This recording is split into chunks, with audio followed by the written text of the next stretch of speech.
Et donc on va enchaîner donc avec cette deuxième table ronde. Quelle politique foncière en lien et en cohérence donc avec la vision des acteurs du territoire. Et on va surtout aborder la question des outils, donc avec quels outils de régulation et quel rôle donc pour la SAFER. Et donc pour apporter cet éclairage et tenter de répondre donc à ces questionnements, j'ai le plaisir d'accueillir donc pour ce deuxième débat donc Jean-Bernard Larquier. Jean-Bernard Larquier, ici tout le monde le connaît, je crois. Je vais quand même rappeler qu'il est viticulteur retraité, ancien responsable professionnel de la filière cognac, où il a occupé beaucoup de postes.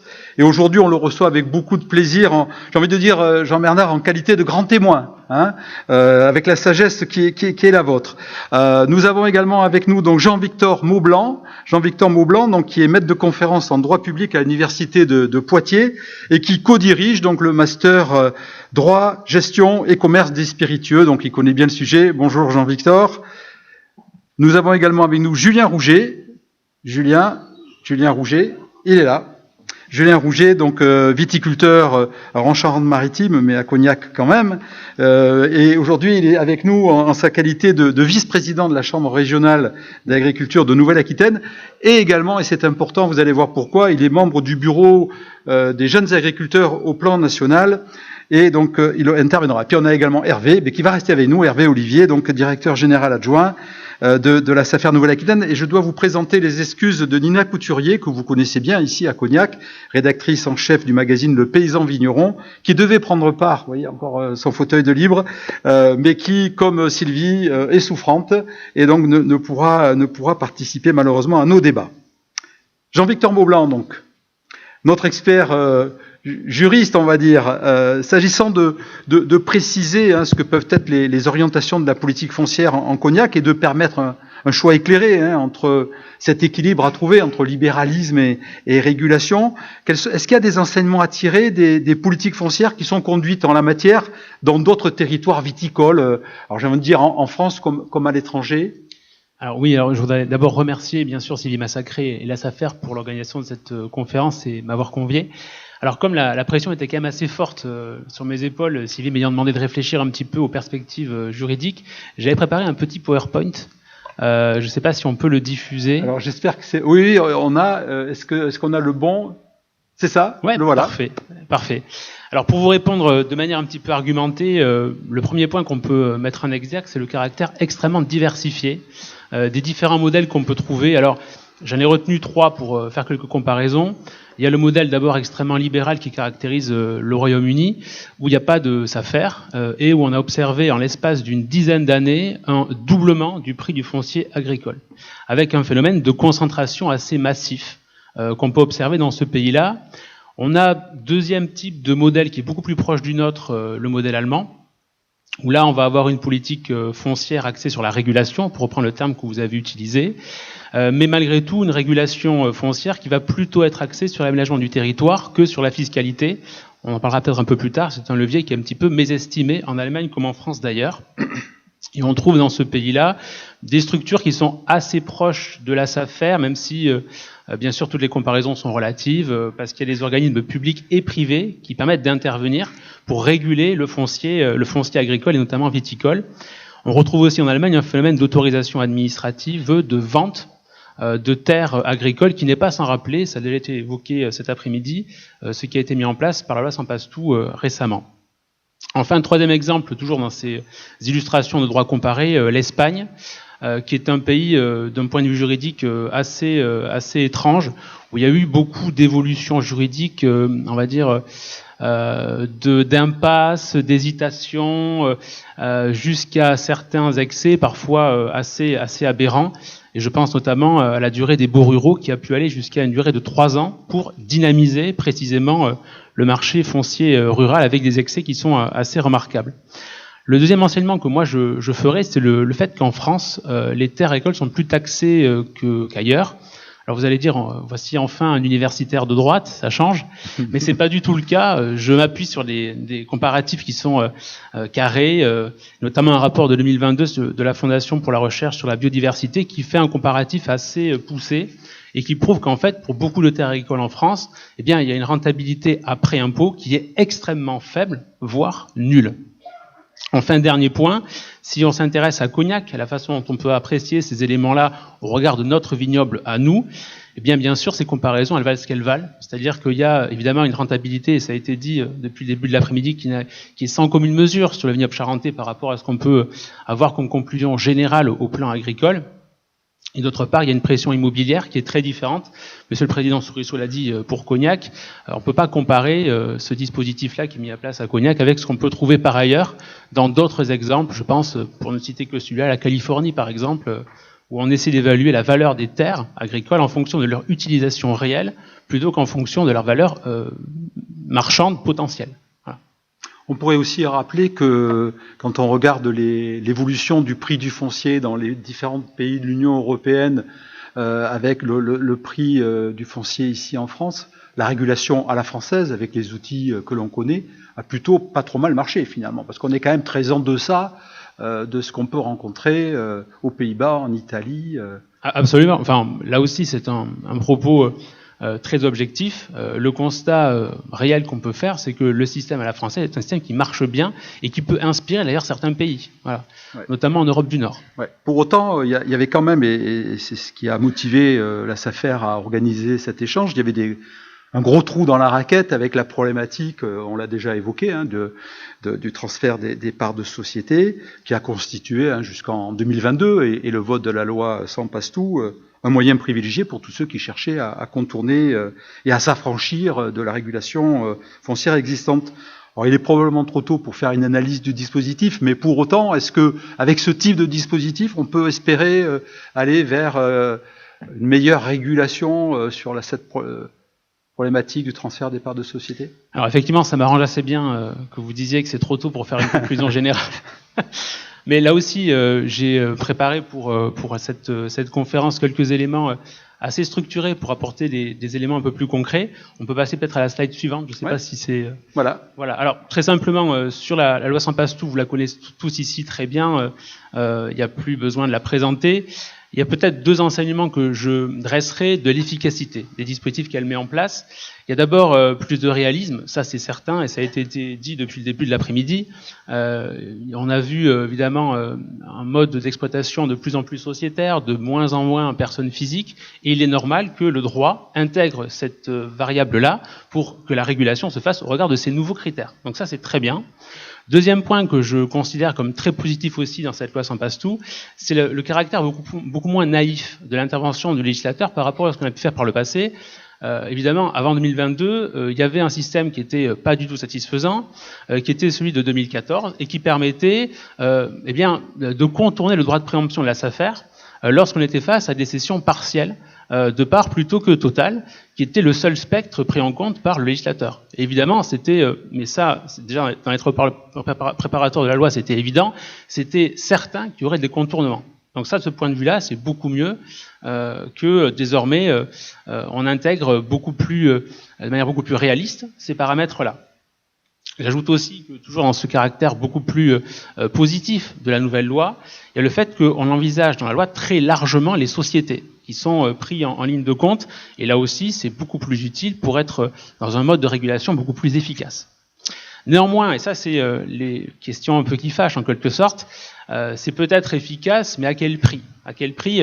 Je pense à un notaire charentais que je ne citerai pas, qui est ici parmi vous, qui me disait à une occasion il y a quelques semaines que finalement, est-ce que cette loi, c'est pas écraser avec un énorme marteau une toute petite mouche? Autrement dit, est-ce qu'il n'y a pas possiblement le risque qu'on ait sorti la grosse Bertha, un outil juridique extrêmement perfectionné pour des cas problématiques qui sont assez limités? Et je repense à ce qui a été dit tout à l'heure par Monsieur Baudin, à savoir que, en définitive, beaucoup de cessions sont des cessions de parts intrafamiliales. Est-ce que véritablement il y a un besoin aussi fort, aussi puissant d'intervenir avec une procédure qui est extrêmement complexe? On va pas revenir sur les détails de la procédure, mais c'est très complexe. J'ajoute aussi qu'il y a des exceptions. On rentrera pas dans le détail peut-être pour les questions de tout à l'heure, des critères d'application qui sont assez stricts, voire dans certains cas assez hétérodoxes, assez difficiles à mettre en œuvre. Enfin, il y a un troisième point qui me paraît peut-être intéressant à souligner, c'est le fait que l'une des raisons qui a motivé cette loi et le contrôle de ces acquisitions de parts sociales, c'est ce fameux précédent des Chinois qui avaient acquis en 2016 des parts sociales sans acquisition de parcelles. Eh bien, il faut quand même retenir qu'aujourd'hui, il y a 1% des transactions viticoles qui sont le fait d'investisseurs étrangers. C'est pas non plus l'invasion qu'on a pu le présenter dans les travaux de la loi. Oui, mais en même temps, on a quand même vu que c'était quand même une part très minoritaire du foncier qui changeait de main dans l'année et que c'était le prix de cette part minoritaire qui faisait le marché de l'ensemble. Qui avait une conséquence. C'est peut-être aussi l'occasion finalement de corriger les excès et peut-être de faire des exemples, comme l'a dit Alexandre Arnaud tout à l'heure, de dire attention, il y a quand même ce dispositif-là qui existe, on ne peut pas faire n'importe quoi. Oui. Et je ne pense pas que l'objectif de la SAFER soit d'aller embêter effectivement toutes les opérations intrafamiliales. Ou de trouver des solutions alternatives. Ouais. Ce qui est aussi une possibilité. Il y a d'autres dispositifs qui peuvent permettre, avec beaucoup d'efficacité réelle ou supposée, d'intervenir sur la régulation du prix du foncier.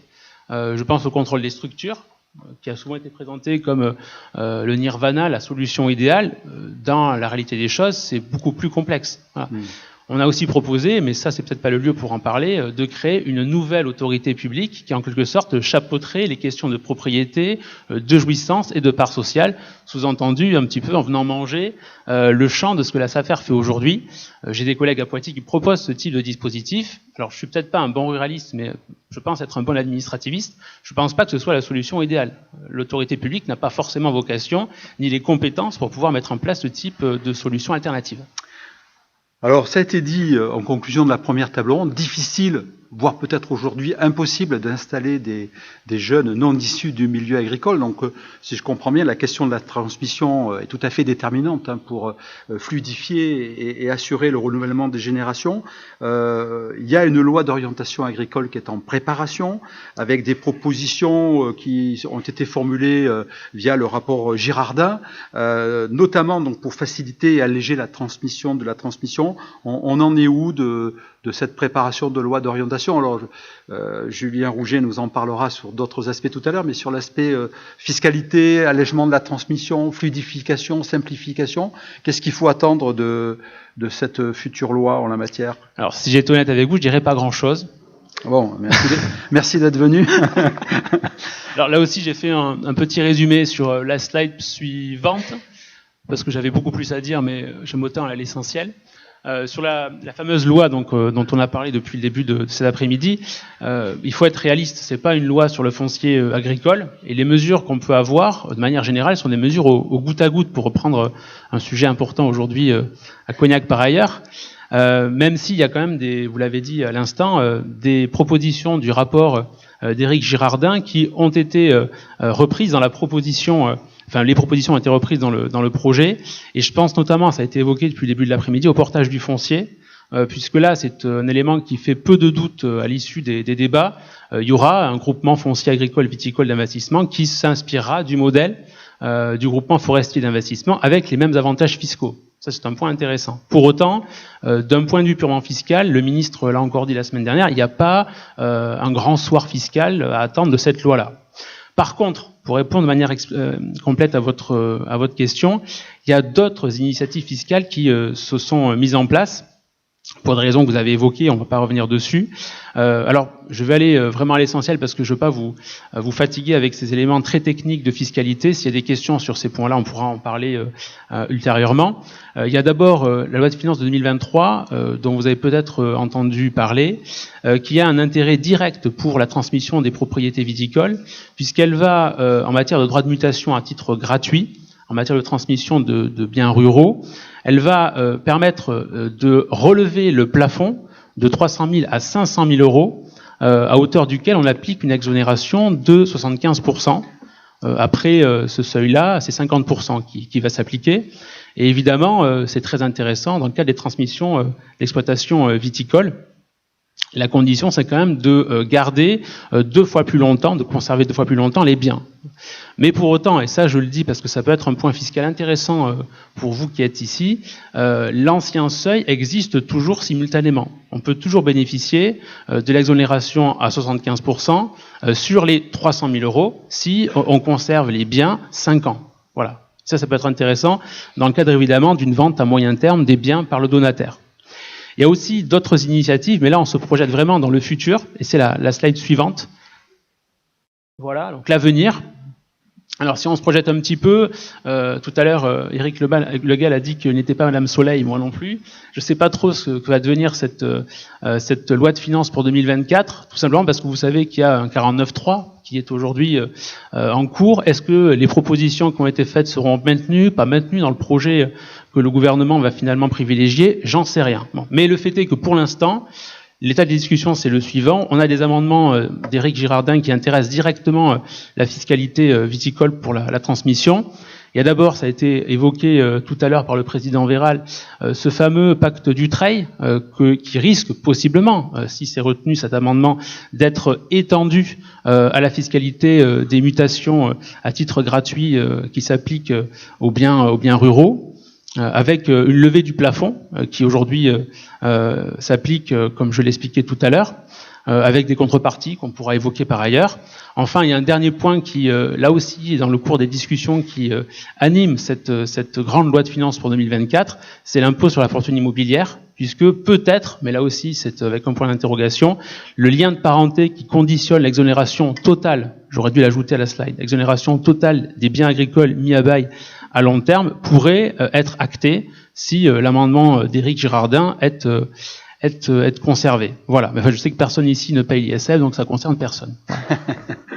Merci Jean-Victor Maublanc donc pour ces précisions. Puis il y aura une séance de questions-réponses. Je suis sûr que vous serez sollicité. Jean-Bernard Larquet, donc je le disais, donc ancien responsable de la filière, ancien viticulteur retraité, et puis donc aujourd'hui donc en position de grand témoin, de sage, dans le contexte que vous nous de décrire avec l'ensemble des acteurs de la filière, le modèle familial viticole que vous avez connu et tel qu'il existe encore majoritairement finalement à Cognac, est-ce qu'il a finalement de beaux jours devant lui, ou est-ce qu'au contraire il y a des menaces qui pèsent et qui pourraient le condamner à long terme, on va dire? Alors à titre personnel, je pense qu'il a encore de beaux jours à avoir pour 2 raisons qui sont évidentes. Une première, qui est la richesse de cette diversité dont notre produit a besoin. On ne sait pas faire du cognac avec 50 grandes exploitations de 1000 hectares. On fait d'excellents, très très grands cognacs avec nos diverses exploitations familiales, et je pense que ça continuera à être. Je pense pas qu'Éric Le Gall me contredira, ni d'autres. On a besoin de cette diversité pour faire nos grands cognacs. Donc ça, c'est le premier élément qui fait que l'exploitation familiale a encore de l'avenir. Et le deuxième, qui est encore plus important, c'est de savoir ce que les hommes veulent et les femmes veulent faire. Et dans cette région, les hommes et les femmes, ils veulent être viticulteurs. Avant tout, majoritairement, ils ne veulent pas être des managers, comme l'a dit Christophe Véral tout à l'heure. Leur ambition, c'est pas d'avoir 150 hectares de vignes, de rester toute la journée derrière, assis dans sa chaise, à être un DRH, un directeur financier. C'est pas ce que veulent les viticulteurs. Nos viticulteurs ici à Cognac, ils veulent être dans leurs vignes. C'est ça leur bonheur, c'est ça leur plaisir, et je pense que c'est le plus important. Néanmoins, on aura quand même besoin d'avoir des exploitations de type, alors excusez, je vais dire un gros mot, industriel, des exploitations de beaucoup plus grosse taille, qui ont la volonté, et il y a des chefs d'entreprise, des gens à qui ça convient très bien, parce que ces exploitations, on en aura besoin dans un certain nombre d'endroits où on n'aura personne pour reprendre les vignes. Ça m'inquiète pas beaucoup, parce qu'on n'a jamais vu de vignes rester sur le carreau à Cognac. Donc c'est pas une, mais plusieurs viticultures dont Cognac a besoin finalement. Tout à fait, tout à fait. Et est-ce que finalement la question de la régulation qu'on évoque, cette capacité à essayer de maîtriser autant que possible l'évolution des prix pour faire en sorte que ça reste accessible au plus grand nombre, comme l'orientation du foncier qui se libère. Est-ce que le choix de la régulation, c'est pas d'abord celui finalement de l'équilibre qu'il faut trouver, parce que entre ces différentes formes de viticulture? Et est-ce qu'en la matière, vous avez le sentiment qu'il y a une ligne politique qui est suffisamment claire sur la question foncière pour permettre à des opérateurs comme la SAFER de mettre en œuvre et de faire des choix qui soient en cohérence avec la vision des acteurs de la filière? Alors je crois, pour reprendre ce qu'ont dit un certain nombre de mes collègues de l'UGVC, on a eu énormément de travaux à mener dans les 15 dernières années, et ce travail-là, soyons honnêtes, on ne l'a pas mené. On n'a pas mené, on ne s'est pas projeté de savoir tous ensemble, la filière, quelle typologie, et avec un S, de viticulture avons-nous besoin demain. Et je crois que c'est important. Et la régulation, on en a besoin pour deux choses.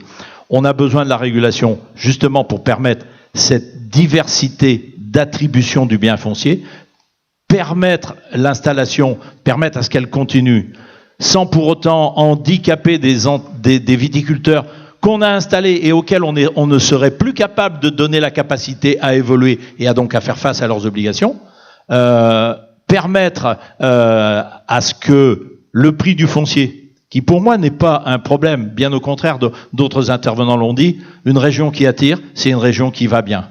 Et une région qui va bien, c'est quoi? C'est un exploitant qui gagne bien sa vie, un négociant qui gagne bien sa vie, et un propriétaire foncier qui a une rémunération normale et honnête de son bien. Vous le disiez tout à l'heure, la fiscalité est inadaptée. Quand vous appliquez la fiscalité française aujourd'hui, le fermage, comment voulez-vous que le fermage aujourd'hui, même un fermage viticole qui est quand même un bon fermage, puisse donner envie à un ayant droit dans une succession de conserver son bien? Eh bien, il n'a pas envie parce que sa rémunération n'est pas assez importante. Donc il faut qu'on réfléchisse tout ça, et tout ça, ça doit être posé sur la table, et ça doit être travaillé tous ensemble, parce qu'on aura besoin demain d'avoir ces différentes typologies d'exploitation, parce que, alors il y a sûrement une typologie malheureusement qui va disparaître, c'est la petite exploitation familiale de polyculture. Et là, je rejoindrai mon collègue Christophe Dedouche. Aujourd'hui, on devient des exploitations de monoculture parce qu'en polyculture, on n'y arrive plus, quoi. On vit plus assez des céréales. L'élevage, on n'en parle même plus. Il y en aura bientôt plus dans nos deux départements si ça continue. Donc, ces exploitations qui ont des faibles surfaces de vignes ne pourront pas se mettre aux normes exigées par la société. Et si on n'a pas à côté d'elles, à côté de ces petites exploitations, des exploitations qui pourront leur apporter un service, une prestation de service ou un travail collectif, eh bien ces exploitations-là disparaîtront. Donc il faut qu'on réfléchisse tous ensemble. Là, je crois qu'on a un gros travail à mener. Je parlais d'équilibre quand je parlais de régulation. On a évoqué le risque spéculatif en se disant finalement c'est vraiment à la marge et c'est pas le problème aujourd'hui. Pour autant, est-ce que vous considérez le rôle de la SAFER comme déterminant, avec notamment le dispositif sans passe-sous, s'agissant de corriger les excès et de pouvoir ici et là, quand les affaires se présentent, intervenir pour permettre la consolidation plutôt que l'agrandissement à outrance, ou voire même l'installation peut-être? Je crois que la SAFER a son rôle plein. Les textes définissent très clairement ce que doit faire la SAFER et quelles sont ses missions. Elle est là effectivement pour permettre d'éviter les excès. Alors on l'utilise pas beaucoup, mais la préemption pour révision judiciaire de prix, elle est utile et elle est nécessaire. Alors pour moi, elle n'est pas utile pour bloquer l'évolution du prix du foncier. Parce que le prix du foncier évolue, c'est une bonne chose. Ce qu'il faut, c'est qu'il évolue de manière progressive et raisonnable. Et c'est là où la SAFER doit intervenir. Si quelque chose est complètement aberrant, si ça va trop vite, il faut pouvoir l'arrêter. Mon collègue Maxime Toubard le disait très bien, et il a tout à fait raison. C'est pas en soi l'augmentation du prix du foncier à Cognac. Si vous voulez avoir ma position personnelle, vu l'image et l'aura qu'a notre produit, l'indication géographique Cognac, pour moi, à terme, je fixe pas la date, mais un hectare de vigne à Cognac, ça devrait valoir 100 000 € et ça pose aucun problème. Mais à condition qu'on ait pris le temps de le faire pour y aller. Ce qu'on a vécu dans les 15 dernières années, ça c'est une erreur, c'est allé beaucoup trop vite. Et comme ça va beaucoup trop vite, et qu'aujourd'hui quand vous êtes un investisseur et que vous avez des capitaux, même si pour moi ça reste epsilon, forcément vous allez acheter un hectare de vigne à Cognac. Cette même somme, ces 70 000 €, vous les placez à la banque ou dans tout autre placement, vous n'aurez jamais le retour que vous avez ici. Les quelques-uns qu'on a vu acheter, je suis persuadé qu'ils revendront dans peu de temps, mais c'est, si vous voulez, pour moi, l'achat capitalistique dans du foncier viticole, ça a toujours fait un flop en Charente. Ce sont les viticulteurs qui détiennent. Et là, je rejoins nos collègues de Champagne, puisque j'avais été leur tenir le même discours il y a une dizaine d'années chez eux, parce que j'étais conscient de la difficulté qu'ils avaient. Il faut que la viticulture reste propriétaire de son vignoble. Ce serait presque le mot de la conclusion. On n'y est pas tout à fait. Merci Jean-Bernard Larquet. Hervé Olivier, je reviens vers vous. Hervé, donc directeur général adjoint de la SAFER Nouvelle-Aquitaine. Finalement, il s'agit d'installer autant que possible. Alors peut-être qu'aujourd'hui, installer des porteurs de projets non issus du milieu agricole, ça va devenir difficile, voire impossible, semble-t-il. Il s'agit de consolider des exploitations qui en ont besoin, parfois de faire de la restructuration parcellaire. Tout ça, la SAFER, elle sait le faire finalement, j'ai envie de dire. Enfin, moi qui connais un peu l'institution et ses actions, c'est pas des choses qui sont en dehors de vos compétences ni de vos savoir-faire. En tout cas, on s'y emploie, même si ce qui a été possible hier nous paraît encore plus difficile à réaliser aujourd'hui. Vous verrez tout à l'heure, on va donner des chèques FACINA, donc qui est la contribution de la SAFER à l'installation de jeunes agriculteurs, à 6 jeunes agriculteurs qu'on a installés là, récemment dans les 6 derniers mois. Donc on arrive encore à en installer. Alors on arrive à en installer, un des autres slogans de notre SAFER, c'est « Jouons collectif ». Pour pouvoir installer un jeune agriculteur, il faut jouer collectif. Il faut jouer collectif en commençant par celui qui cède, pour qu'il accepte des conditions et c'est pas toujours facile, s'il veut voir son exploitation perdurer, il faut qu'il accepte que ne pas forcément être au taquet de toutes les actifs de l'exploitation qu'il est en train de céder, de faire éventuellement de conserver une partie en fermage pour décaler l'investissement du jeune. Donc voilà, il faut déjà avoir des vendeurs qui jouent la transmission et l'installation. Après, on a la chance en France d'avoir ce qu'on appelle les OPA, et donc à nous, SAFER, d'aller travailler collectivement avec l'ensemble des organisations professionnelles agricoles. Je pense bien évidemment à la Chambre d'agriculture, au centre de gestion, aux banques qui doivent jouer le jeu de l'installation, faire confiance à des jeunes. J'oublie pas non plus, notamment les filières. On a noué des partenariats avec des coopératives agricoles. Même on a une expérience maintenant en Cognac avec une coopérative viticole qui vient nous aider financièrement pour faire du portage. Puisque la SAFER, dans les actions qu'elle mène, on a mis en place un dispositif qui s'appelle le portage, qui permet à un jeune de ne pas avoir à acheter son foncier tout de suite. Il est porté par la SAFER pendant 5 ans. La SAFER est aidée donc par des coopératives, par des départements, par la région, pour que ce portage se fasse sans surcoût pour le jeune.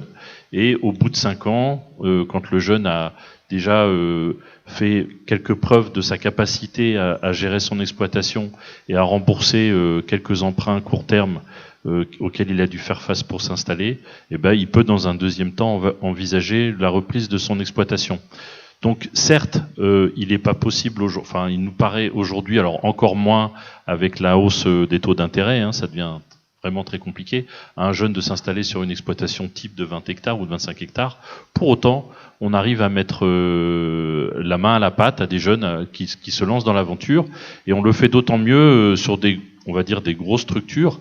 C'est un peu la difficulté, c'est que la concentration faisant, les exploitations qui sont cédées sont sur des niveaux de prix et des volumes financiers qui sont impossibles, hors d'atteinte pour un jeune.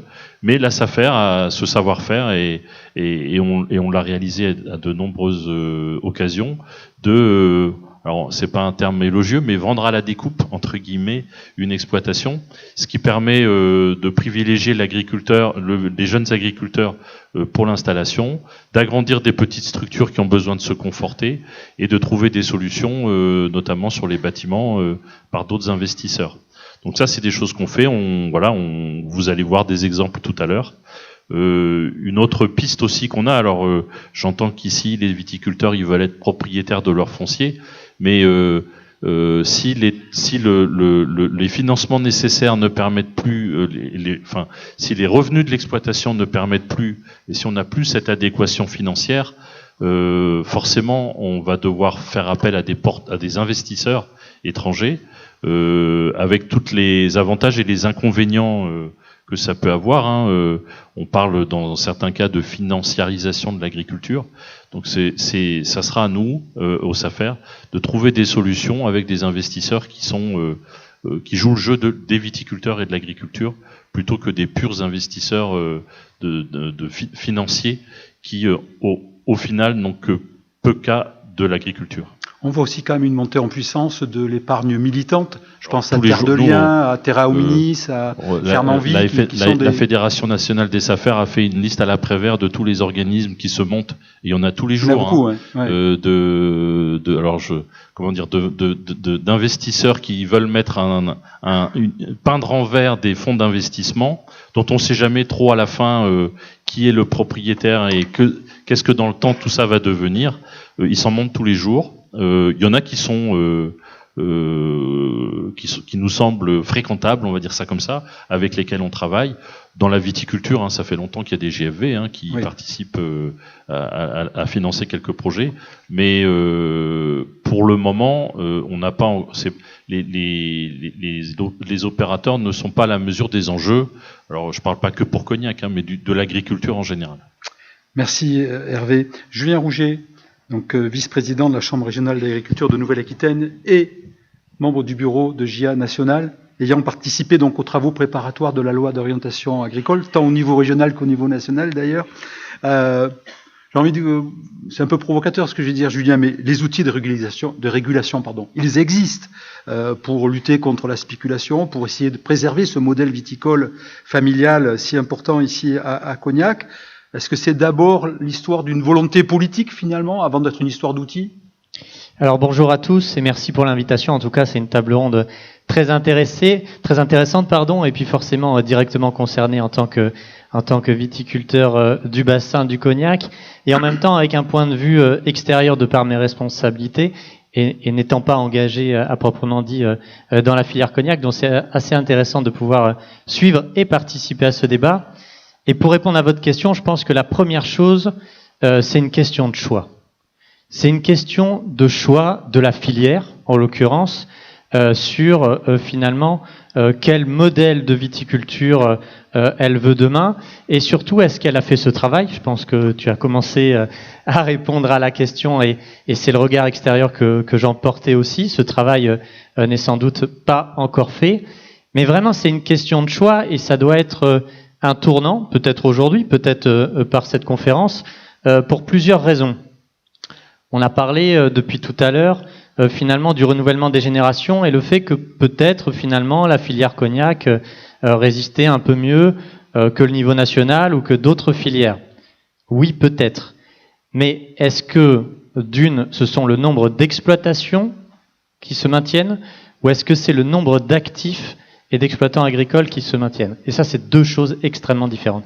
Parce qu'on peut avoir dans certaines filières le nombre d'exploitations qui se maintient, mais on peut avoir plusieurs actifs. Et quand on en a un qui part, on a quand même un phénomène de concentration, puisqu'on n'a plus qu'un seul, par exemple, agriculteur qui reste en poste. Et donc là, il y a quand même une double entrée qui est très intéressante à regarder et qui nécessairement doit être affinée pour regarder à cela. Et je mettrai en parallèle deux choses qui sont extrêmement importantes. On parlait donc du coup de la capacité de la filière Cognac à avoir sans doute mieux résisté, même s'il faut, je pense, mettre un peu plus de chiffres en perspective. La vérité, c'est que le choc démographique, il n'était pas ces 10 dernières années, ni ces 20 dernières années. Il est aujourd'hui, demain et après-demain. Tous les agriculteurs qui vont partir à la retraite, et les chiffres qu'évoquait Gaëtan, avec plus de la moitié des agriculteurs qui ont plus de 50 ans, et deux tiers d'entre eux, alors je prends des chiffres assez généraux, faut aller creuser dans la filière, mais 2 tiers d'entre eux qui n'ont pas de successeur. Désignés. Alors après, on sait ce que ça veut dire derrière, mais ça veut dire que le choc démographique, il est demain. Donc attention de ne pas être trop confiant sur la capacité de la filière Cognac à s'extraire des problématiques des autres filières ou de la problématique nationale en termes d'enjeux de renouvellement. Je pense que vous l'avez tous très bien affirmé, cette volonté quand même induite cette volonté aussi à moyen terme, à long terme, de continuer à avoir des exploitations familiales qui soient peut-être plus spécialisées, mais en tout cas d'avoir un maillage et un nombre de viticulteurs qui soit relativement conséquent. Donc attention quand même, le choc, il n'était pas hier, il est demain. Et en plus, il coïncide peut-être avec un ralentissement de la dynamique économique, puisqu'on le sait évidemment, les filières qui sont dans une dynamique économique forte, forcément, elles ont une attractivité un peu plus marquée. Forcément, elles attirent des gens, des capitaux, des volontés, puisque on le sait, on est tous pareils. On est des entrepreneurs, et là où on a finalement des opportunités de pouvoir se développer, des opportunités de pouvoir travailler, forcément, ça attire et ça donne envie. Donc, attention à ce double enjeu qui est finalement à nos pieds pour demain, ce choc démographique qui est là pour demain et pas pour hier, et finalement un ralentissement peut-être économique qui, on l'espère tous, sera le plus court possible, mais quand même, on peut avoir une conjoncture qui est relativement dangereuse à mon sens, et à laquelle il faut que la filière cognac s'empare.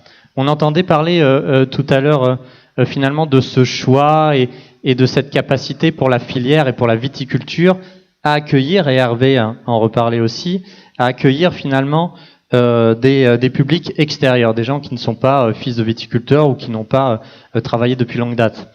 Et j'aimerais là encore le mettre en perspective avec un besoin très fort de la viticulture, comme d'autres secteurs d'activité, mais la viticulture cognacaise notamment, c'est le besoin en salariat. Et on le sait, une bonne porte d'entrée pour les non issus du milieu agricole, c'est aussi et d'abord le salariat. Et on en a besoin, ça tombe bien. Donc je pense qu'il faut faire très attention au raccourci de dire on est dans une filière à forts capitaux, on est dans une filière qui ne peut pas accueillir de non-issus du milieu agricole. Je pense que c'est un sacré raccourci qu'on fait en disant ça. Je pense qu'il faut se saisir beaucoup plus de la question, si telle en est la volonté, là encore, et c'est pas à moi d'y répondre.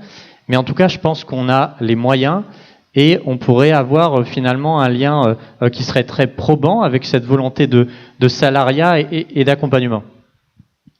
Merci pour cette première réponse. J'ai une deuxième question et après on ouvrira le débat avec notre assistance avant que Fabien Joffre, donc le président de la SAFER Nouvelle-Aquitaine, ne conclue nos travaux.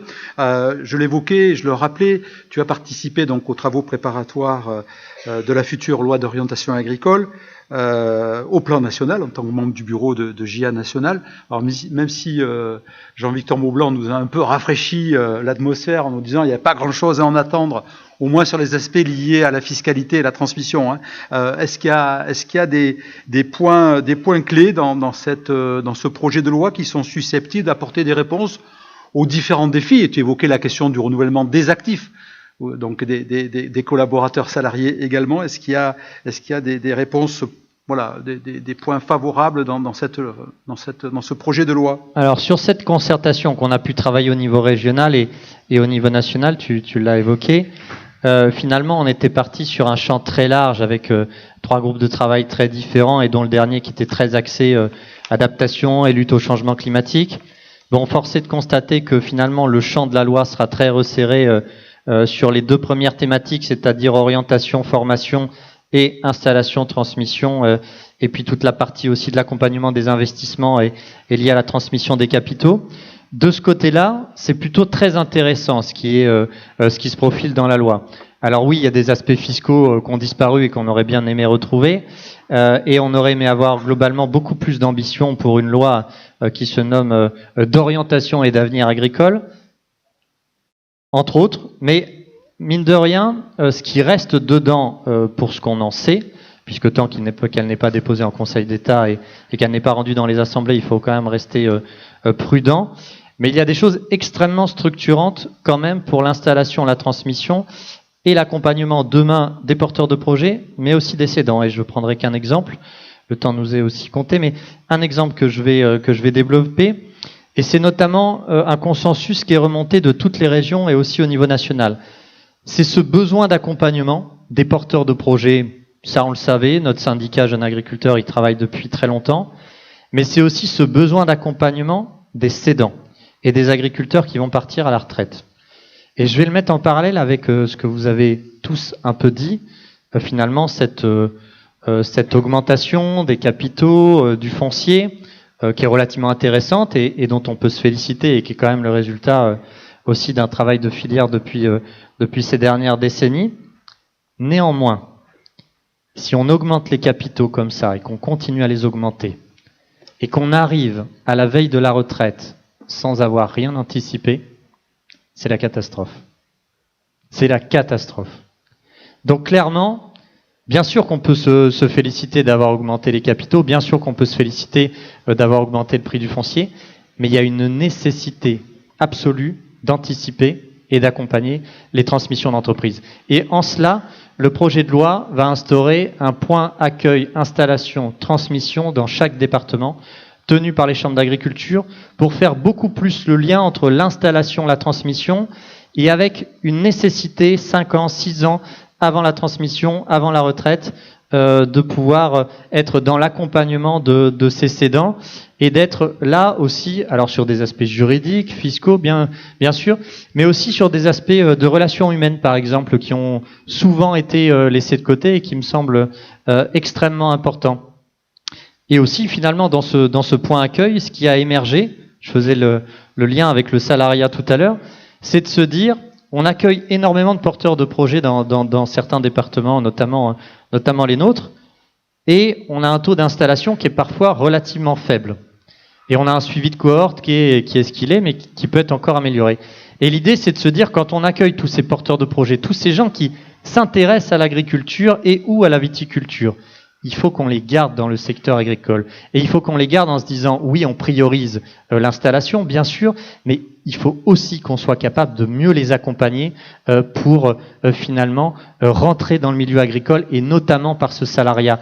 Et j'y reviens encore de manière assez importante, parce que je pense que le nerf de la guerre, ça reste quand même le choix de la filière, du modèle qu'elle veut pour demain. Et je pense que ce choix nécessite d'être fait rapidement, mais derrière, je pense qu'il faut sortir des clichés que parfois on peut entendre et qui viendraient complexifier le renouvellement des générations.